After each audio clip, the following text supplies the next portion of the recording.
Hello and welcome back to part 4. Let's go ahead and go back to the block base. And now that we have these functions, let's go into the construction script and we're going to get pieces as array. We're going to do a for each loop. So we're going to search for set sprite. We're going to plug that in. So we're going to go ahead and default this to be the X piece, which is the gray, black and white block. And go ahead and right click on that and select promote to variable, and we're just going to call this sprite. Now that we have that set up, if we go back to the viewport and we change this to be any sprite we want, it changes everything. So this will make it a lot easier for when we make the child classes. We don't have to go through each and every piece and change the sprite. Also, one other thing we should do is select all of these. Make sure it has the sprite material that we made, and go ahead and find where it says collision, and we're going to put no collision. We're going to turn that on later on when we do the falling animation, but for right now we're going to just leave it. So go ahead and compile and save. Now we're going to go ahead and add some more functions, and we're going to name it push block down. And this will be pretty simple. All we're going to do is call update down. We're going to set the steps to 1. Now really quickly, go ahead and click on this function and change the default value to 1 for steps. Make sure you do that. And also, it should only be a positive number. If it's negative, it might break the code. So we're going to set it down 1. It's going to go ahead and update everything. Now on the update column down, we actually shouldn't use this. I actually accidentally put this in the wrong spot. We actually want to do, so go ahead and take it out, and we're going to copy it. So cut, and we'll paste it here. So go ahead and delete this. We'll plug it in to as the input, and we'll rename it to steps, and we'll also plug the steps into the update column, and we'll plug this in. And now this is basically for on the Tetris piece, we're going to push it down every second. So we're going to set that on a timer, and it's going to push it down every second. So basically we already have the functionality here. And the reason for that we wanted to take it out of this function is because we might just want to call this in a loop, but wait to set its actor location. So we're going to separate it. And also, optionally, you can put a return note. I'm going to put one just so that way it looks nicer. Okay, now that we have that. Okay, now let's go ahead and put this in a category. I'm going to call it movement. I'm going to put both of them in there. So let's make a new function, and it's going to be, so we're going to call this move block left. It's not going to be pure, but we do want to have an output on it of a boolean. We'll call this value. What this is going to do is this is going to return true if it could move. If it did move, so it'll go ahead and move itself. Okay, actually, I made a mistake. We do actually want this to be pure, and we need to change the name. So rename the function to canMoveBlockLeft. And we're going to need to go ahead and add another variable, and this is going to be Tetris game. We're going to have to pass this in as a expose on spawn variable. So let's go ahead and change this to be the Tetris player.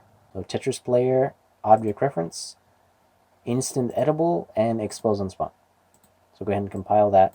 Now, once again, before we actually do anything with this function, let's add one more, and we're going to call it setup. Actually, let's call it startup. What we're going to do is we're going to get the block grid data, and we're going to use, so after you've created this function, go ahead and look for a for loop. So set the first index to 0 and the last one to 3, and then we're also going to grab the pieces as array and use a get node. We'll plug that in as the index, and we're going to go ahead and make a local array of the piece data struct. So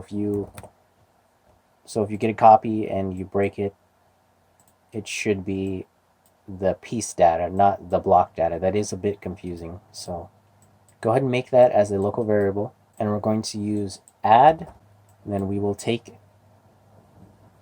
grid data as array.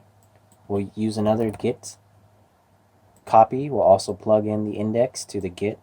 And we're just going to break both of these. We're going to plug point and destroy into it. But for the block sprite, we're going to plug that in to the block sprite. So basically what we're doing is we're taking all these pieces, the pointer reference, and we're adding it inside the grid data array. Because if you select the variable, you can't assign that as default. It won't let you. You have to do it through code. So then after this is completed, we need to set the block data to equal the local array. And we'll use the grid data from array, plug that in, and then we'll add a return node, and we're done with this function. So compile and save. Go ahead and exit that. Now we'll go back to the can move block left, and with the Tetris game, we're going to run another loop. So before we do that, go ahead and add an input of integer and name it steps. And once again, this is in case you want to move it to the left more than 1 unit. We can just specify it, and let's default that to be 1. You don't want that to be anything lower than 1. So once again, we'll grab the grid data as array. We'll do a for each loop on it. We'll break this, and we can go ahead and hide everything else other than the points.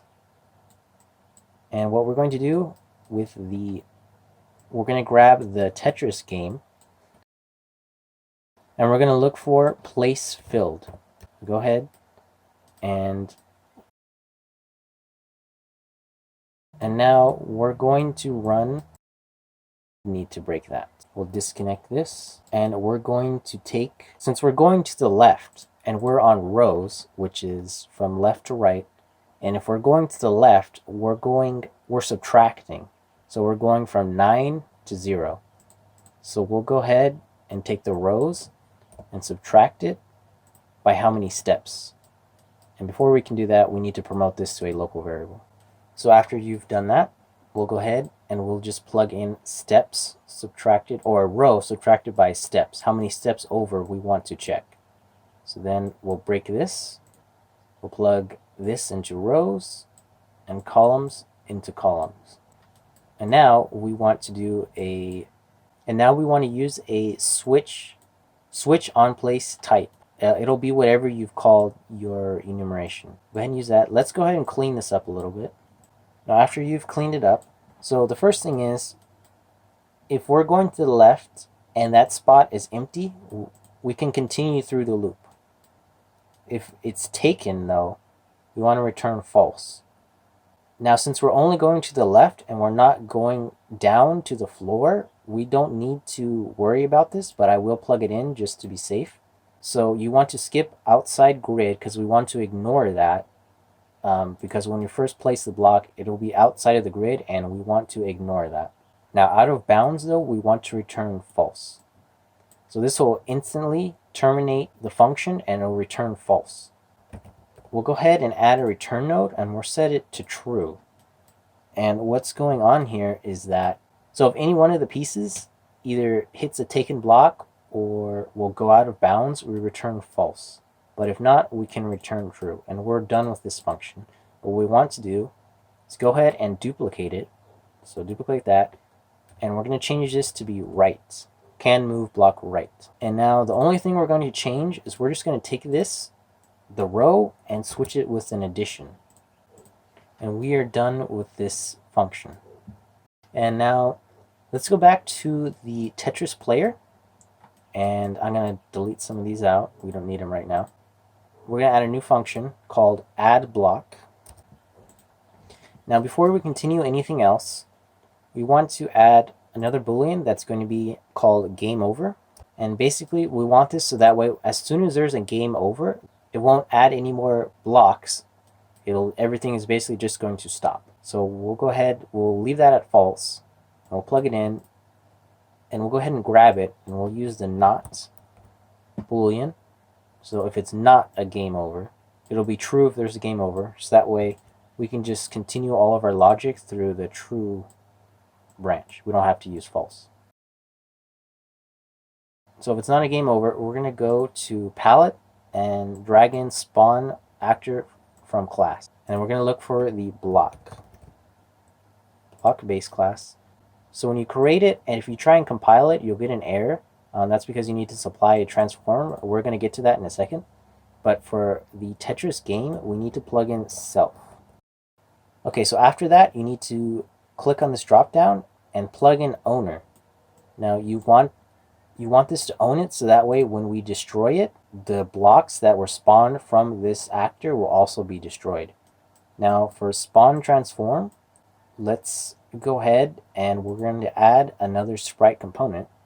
So look for a sprite component, and we're going to name this spawn location. And really quickly, before we forget, let's go ahead and default this. You can use any sprite that you want. It really doesn't matter, but I'm going to set it to be the gray one. So after you've assigned it a sprite, go ahead and grab it and look for get transform, get world transform, and go ahead and plug that into transform. And let's go ahead and compile it. Now we need to go back out to the editor, and we need to find the spawn location. And for right now, it doesn't matter, but let's go ahead and we'll just put it right here. So before we continue, we need to select the grid sprite and look for translucency sort and set it to be a low value. I'm going to just go with -5, and that's because we want this to be rendered last. We want the sprites to be rendered on top of it. And you can check this by moving this down, and it'll be in front of it. So we'll go ahead and let's try and line this up with the grid.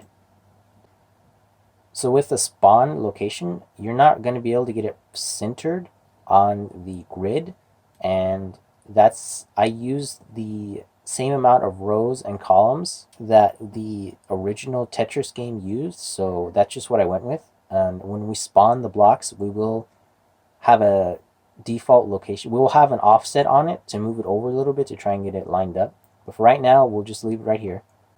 And we'll go back to Tetris Player.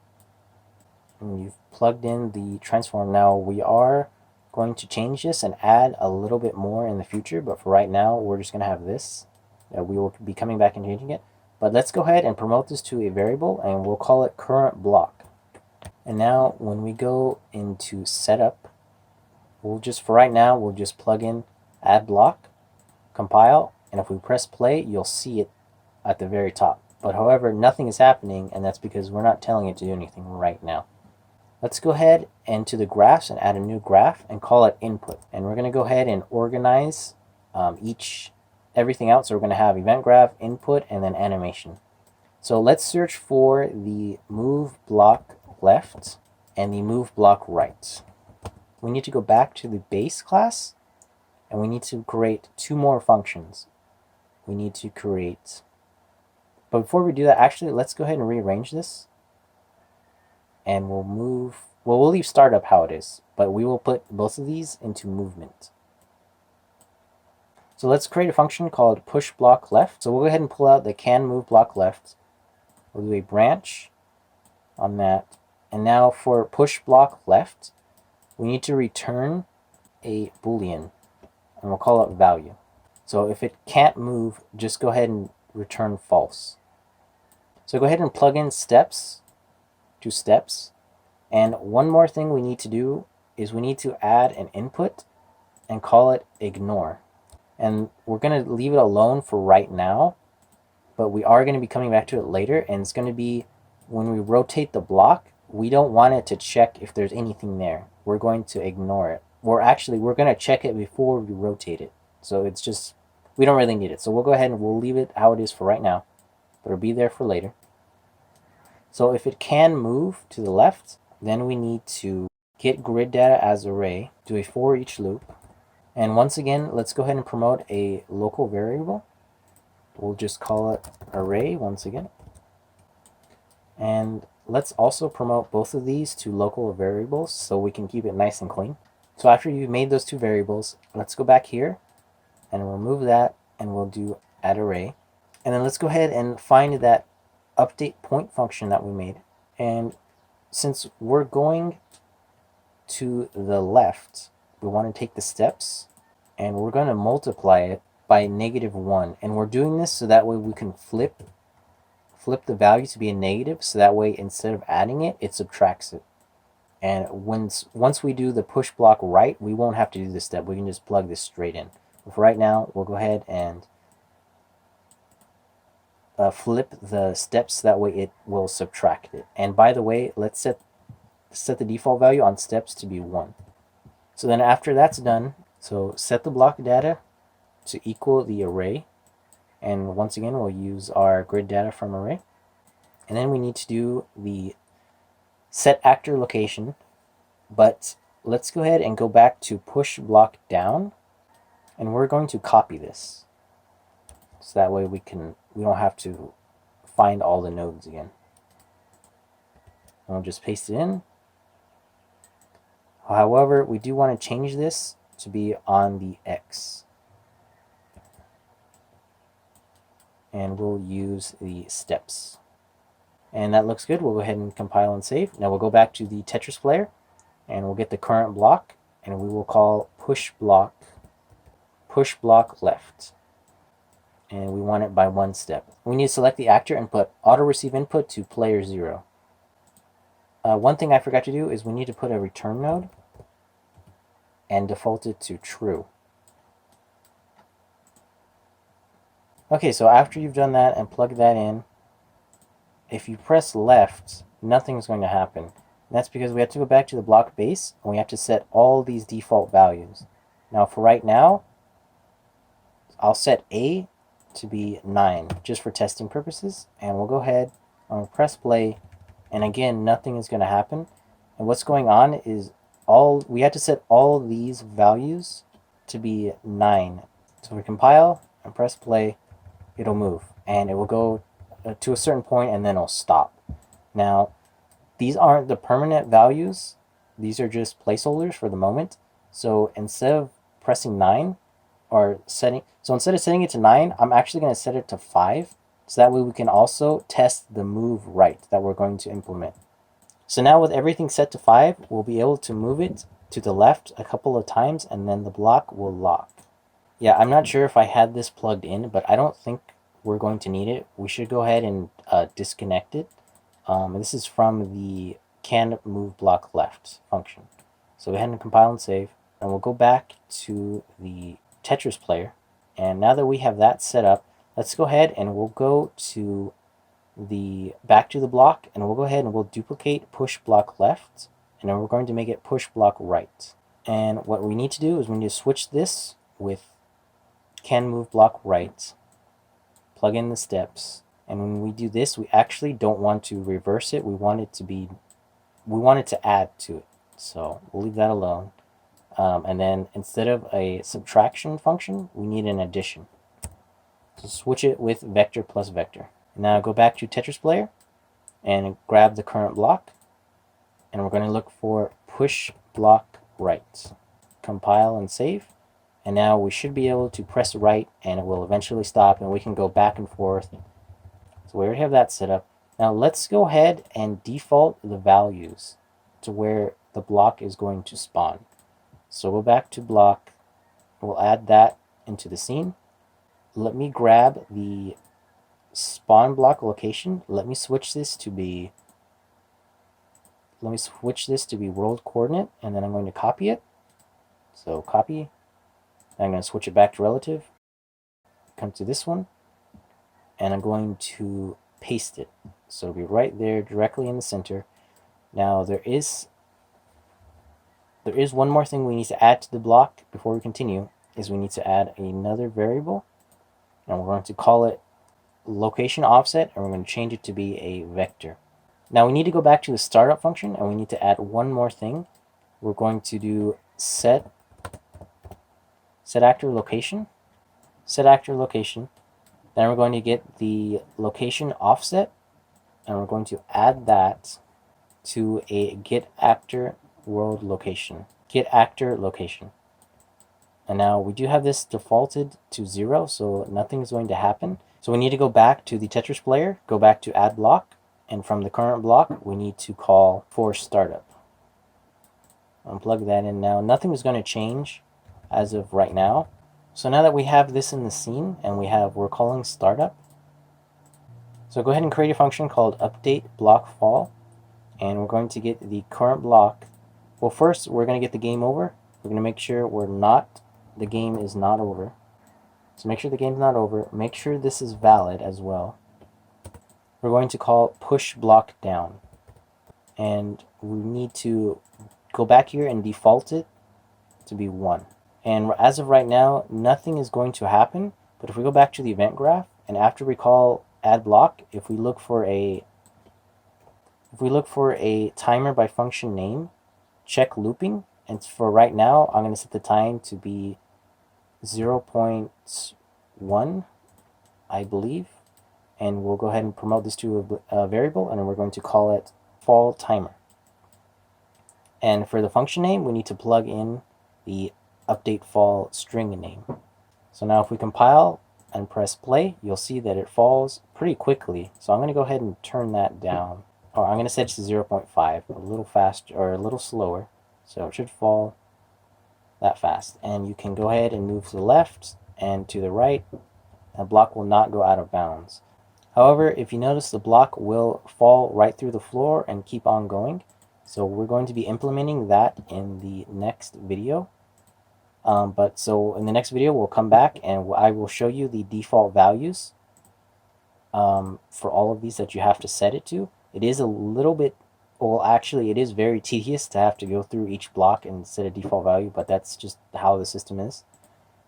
And then I'll show you how to fix the offset, so that way it spawns in the grid correctly and it's lined up and everything. So before I end the video, I'd also like to mention I do have a Patreon that you can check out and support if you'd like. I'll put a link to it in the bottom of the description. And that will do it for this video. Thank you for watching.